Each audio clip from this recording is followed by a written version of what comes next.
लोगों में सही धर्म क्या है,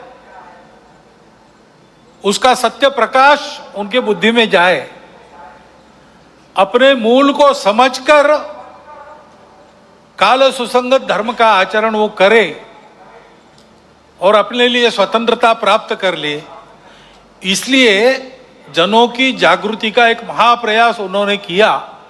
उसकी प्रेरणा में से आगे चल के भारत के जीवन के सभी क्षेत्रों में कई प्रकार के आंदोलन भी हुए। ऐसा एक पुण्य चरित्र, उनके भी स्मरण का आज वर्ष है। स्वतंत्र देश होना है, देश वैभव संपन्न होना है, तो प्रजा में चारित्र्य चाहिए।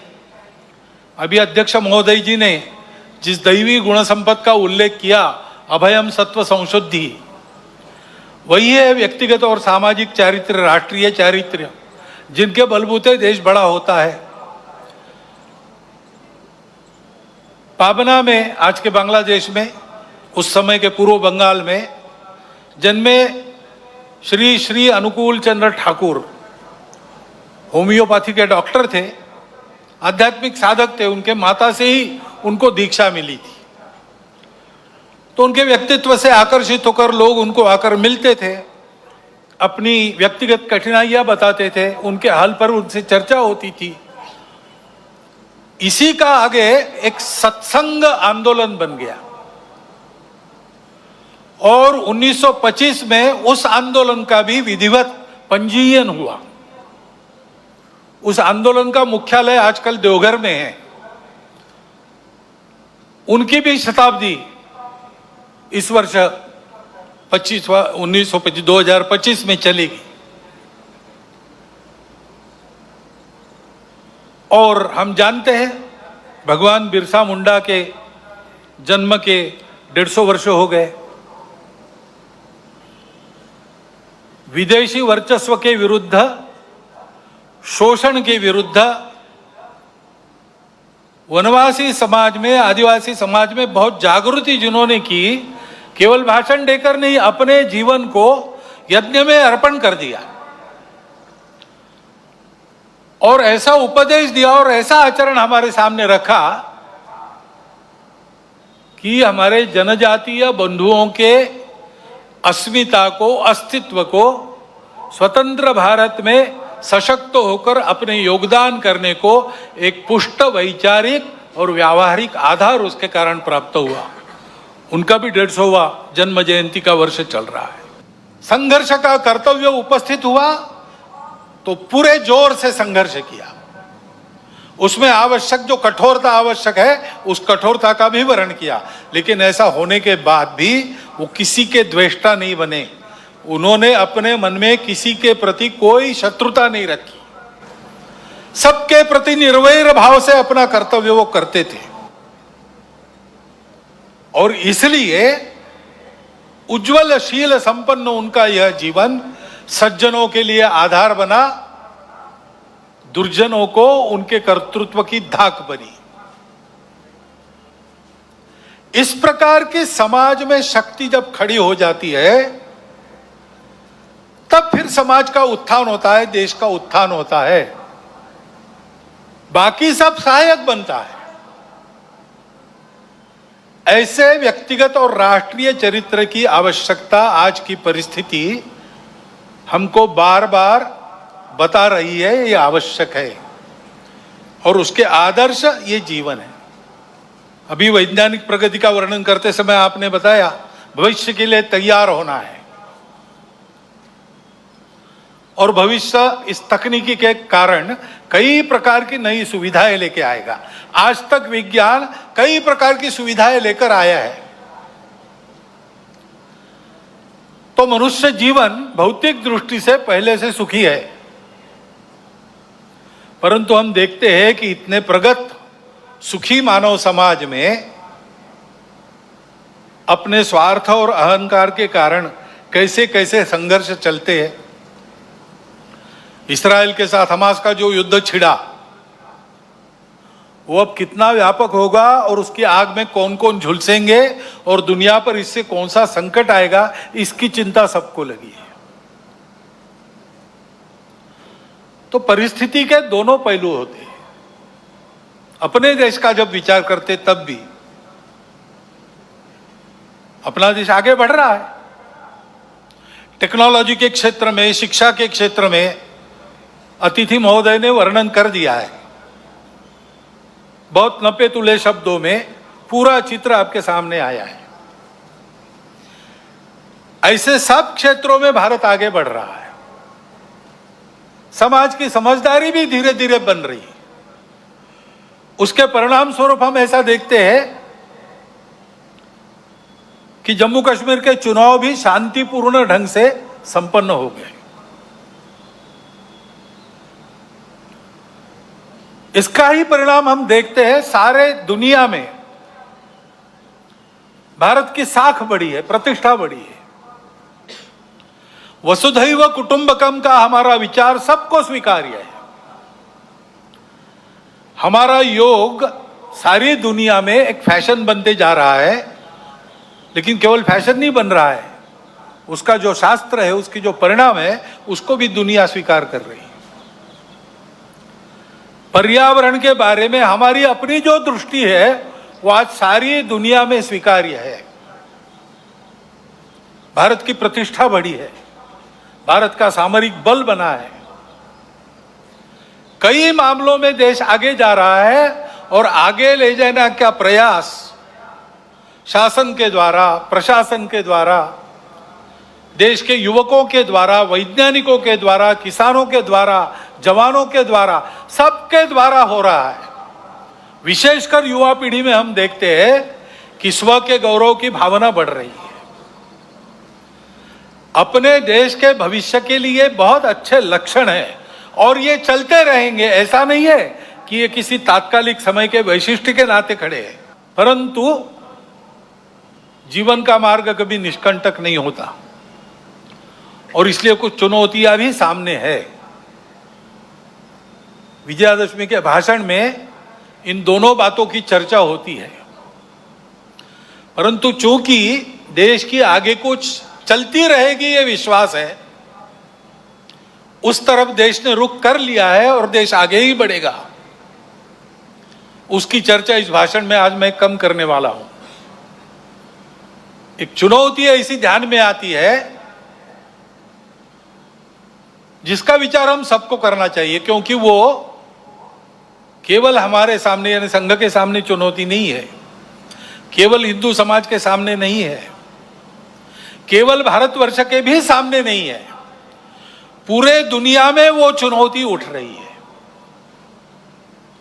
उसको हमको समझना होगा, क्योंकि बहुत मायावी रूप धारण करके वह चुनौती आगे चलती है। इसलिए उसकी चर्चा करना मुझे आवश्यक लगता है। भारत आगे बढ़ रहा है, लेकिन भारत आगे न बढ़े ऐसा चाहने वाली शक्तियां भी दुनिया में है, जिनके निहित स्वार्थ मार खाते हैं भारत के प्रमुखत्व के कारण। वो अपेक्षा तो यही है कि उनका विरोध होगा, तरह तरह की चालें वो चलेंगे, भारत को दबाने का, एक विशिष्ट मर्यादा के अंदर ही बढ़ने देने का प्रयास करेंगे। वैसा हो भी रहा है, क्योंकि आखिर अभी तक भारत छोड़कर बाकी विश्व ने अपने स्वार्थ की बलि देकर भी दुनिया को बड़ा करने का मार्ग पकड़ा नहीं है। हम ये करते हैं, आज भी कर रहे हैं, सबको मदद करते हैं। हमारी शत्रुता करने वालों को भी आवश्यकता में मदद करने वाले हम हैं। शांति रहे इसलिए अपने हितों का बलिदान भी हमने कई बार किया है और करते हैं। ऐसा स्वभाव दुनिया में नहीं है और इसलिए भारत आगे बढ़ रहा है या कोई भी देश आगे बढ़ रहा है, कल चल के हमारा स्पर्धक बनेगा ऐसा डर जिनको लगता है, वो उस देश में तरह तरह के उत्पाद करने में कम नहीं करते। भाषा तो विश्व बंधुत्व की होती है, परंतु वो वहां तक ही है। अपने निहित स्वार्थ ठीक रहने चाहिए, अपनी सुरक्षा को धक्का नहीं लगना चाहिए। और इसलिए दूसरे देशों में कई प्रकार के उत्पाद खड़े करना, जनतांत्रिक तरीके से वहां कोई सरकार चुन के कारोबार कर रही, उसको नीचे लाना, ऐसा दुनिया में चलते रहता है। ये दुनिया की रीति लगभग बन गई है, जो नहीं बननी चाहिए लेकिन है। अब हमारे पड़ोस में ही बांग्लादेश में क्या हुआ, उसके कुछ तात्कालिक कारण और पहलू है, ये बात ठीक है, लेकिन इतना बड़ा उत्पात तो उससे नहीं होता।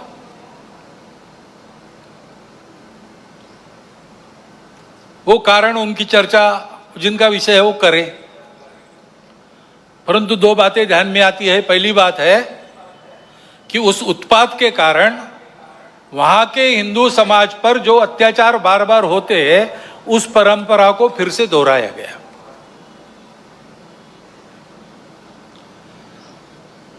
पहली बार वहां का हिंदू संगठित होकर अपने बचाव में रास्ते पर आया, इसलिए कुछ बचाव हो गया। परंतु कहीं कोई गड़बड़ हो, दुर्बलों पर अपना गुस्सा निकालने की ये जो कट्टरपन की प्रवृत्ति है, वो प्रवृत्ति जब तक वहां विद्यमान है, तब तक वहां के हिंदू क्या, वहां के सभी अल्पसंख्यक, उनके सर पे खतरे की तलवार लटकी रहेंगी। उनको आवश्यकता है मदद की। विश्व भर के हिंदुओं की, भारत के सरकार की सहायता उनको मिले, ये उनकी आवश्यकता है। परंतु इससे ये ध्यान में आता है, और ये ध्यान में आना चाहिए, हिंदू समाज के भी ध्यान में आना चाहिए कि दुर्बल रहना अपराध है। हम अगर दुर्बल है, असंगठित है, तो उसका मतलब हम अत्याचार को निमंत्रण दे रहे हैं। निमित्त कुछ नहीं चाहिए, हम दुर्बल है, यह निमित्त पर्याप्त है। और इसलिए जहां कहीं भी हम हैं, वहां संगठित रहना, सशक्त रहना, किसी से शत्रुता नहीं करना, हिंसक नहीं बनना, योगदान देने वाले बनना, परंतु इसका अर्थ दुर्बल रहना नहीं, अशक्त रहना नहीं। इसको हमको करना ही पड़ेगा। अब वहां चर्चाएं ऐसी चलती है बांग्लादेश में कि भारत से हमको खतरा है, और भारत से खतरा है इसलिए पाकिस्तान को साथ लेना चाहिए, वही हमारा प्रामाणिक मित्र है। और दोनों मिलके, क्योंकि उनके पास न्यूक्लियर वेपन्स है, हम भारत को रोक सकते हैं।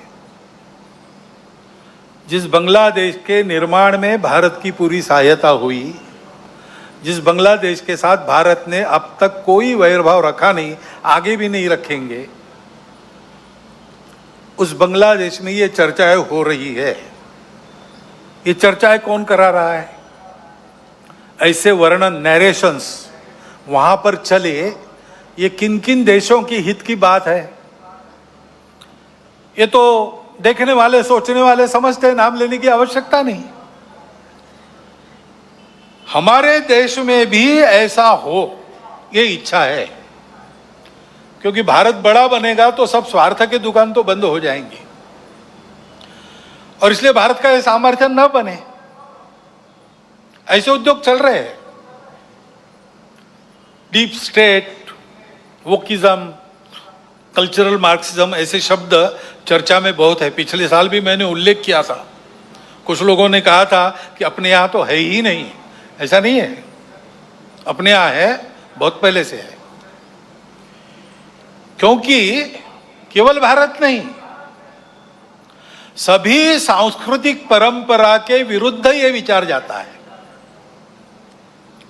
परंपरा से दुनिया में कहीं भी कोई भी समाज जीवन में जो मंगल है, भद्र है, ऐसा मानता है, उसको ध्वस्त करना ये इनके कार्य प्रणाली का अंग है। और ये करने के लिए पहला सूत्र उनका होता है, इन्वेड द इंस्टीट्यूशंस, संस्थाओं को कब्जे में लो। शिक्षा संस्थान है, विद्यापीठ है, शिक्षा व्यवस्था है, माध्यम है, बौद्धिक जगत है, इन सब पर अपनी पकड़ कायम करके उनके द्वारा समाज में विचारों की विकृति का प्रसार करना, विचारों को बिगड़ना, संघर्ष उत्पन्न करना, टकराव की स्थिति उत्पन्न करना, लोगों को उग्र बनाना, व्यवस्था, कानून, सत्ता, प्रशासन, इन सब के प्रति अश्रद्धा, अनादर का व्यवहार सिखाना, इससे उस देश पर बाहर से वर्चस्व चलाना आसान होता है। पहले जैसा आपस में युद्ध करना अब आसान नहीं है। अब युद्ध इस प्रकार से होता है, इसको मंत्र विप्लव कहते हैं अपने परंपरा में। ऐसा मंत्र विप्लव चल रहा है। और ऐसी भ्रम की स्थिति में उनको देश के अंदर भी कभी बार साथी मिल जाते हैं, जाने अनजाने। प्रजातांत्रिक देश है अपना, अनेक दल रहेंगे, उनकी स्पर्धा चलेगी, ये प्रजातंत्र की पद्धति है। लेकिन समाज में ये अलगाव टकराव देश की एकता एकात्मता, देश के वैभव संपन्न होने के प्रयास से बड़े बन गए, अथवा दलों के स्वार्थ समाज की सद्भावना और राष्ट्र की एकात्मता को गौण बनाकर चलाए गए, तो फिर किसी एक का पक्ष लेके उनके पीछे खड़ा रहना, खुद मैदान में नहीं आना। अल्टरनेट पॉलिटिक्स ऐसा कहते हैं, पर्यायी राजनीति। उसके आड़ में अपना ये एजेंडा और ये पद्धतियां चलाती है। और ये मैं कोई कॉन्स्पिरेसी थियरी नहीं बता रहा हूं, पुस्तकें निकल रही है पाश्चात्य देशों से वहां की परिस्थिति के बारे में। पाश्चात्य जगत के अनेक प्रगत देशों में इस मंत्र विप्लव के परिणाम स्वरूप जीवन की स्थिरता, शांति और मांगल्य संकट में पड़ा हुआ उनको अनुभव होता है, हमको भी दिखाई देता है। और भारत के चारों ओर, विशेषकर सीमावर्ती प्रांतों में इस प्रकार के कारस्थानों के चलते क्या क्या हो रहा है हम देख सकते हैं। समय पर हमको जागना है। हमारा देश सांस्कृतिक एकात्मता के अधिष्ठान पर खड़ा है। अंडरलाइंड कल्चरल यूनिटी, ऐसा हमारे संविधान निर्माताओं ने भी अन्यत्र भाषणों में कहा है। और नैतिक विचारों का, अध्यात्म के सत्य का एक बलशाली अधिष्ठान हमारे समाज की स्थिरता को, आपस के संबंधों को, व्यक्तिगत और राष्ट्रीय व्यवहार को मिला है। इन आधारों को नष्ट करने के कुप्रयासों को समय के पूर्व हमको रोकना पड़ेगा। उसके लिए समाज को प्रयास करने पड़ेंगे।